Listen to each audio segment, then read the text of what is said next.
छत्रपती संभाजी महाराज हे शिवाजी महाराजांचे ज्येष्ठ पुत्र आणि मराठा साम्राज्याचे दुसरे छत्रपती होते.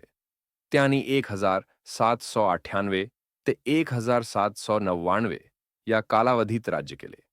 त्यांचा मृत्यू हा भारतीय इतिहासातील एक अत्यंत हृदयद्रावक आणि प्रेरणादायी प्रसंग मानला जातो. 1689 मध्ये संभाजी महाराज संगमेश्वर येथे आपल्या विश्वासू सल्लागार कवी कलश यांच्यासह होते. त्यावेळी गणोजी शिर्के या नातेवाईकाने विश्वासघात करून मुघल सरदार मकर्रब खान यांना त्यांच्या ठिकाणाची माहिती दिली.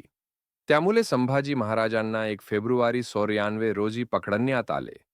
पकडले गेल्यानंतर औरंगजेबाने त्यांना 40 दिवसांहून अधिक काल अत्यंत क्रूरपणे छळले.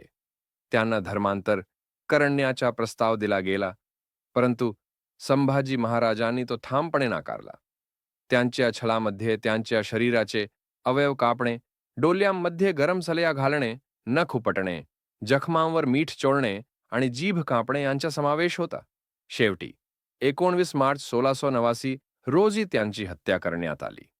त्यांचे शरीराचे तुकडे करून नदीत फेकण्यात आले, जेणेकरून त्यांना अंतिम संस्कार मिळू नयेत आणि त्यांच्या स्मृतीचा सन्मान होऊ नये. संभाजी महाराजांच्या मृत्यूनंतरही मराठ्यांनी औरंगजेबाविरुद्ध संघर्ष सुरू ठेवला. त्यांच्या बलिदानामुळे मराठा साम्राज्य अधिक एकत्रित झाले आणि स्वराज्याच्या लढ्याला नवचैतन्य प्राप्त झाले. त्यांचा मृत्यू हा केवळ एका राजाचा अंत न होता, तर तो हिंदवी स्वराज्याच्या आत्म्याचा अमरत्व होता.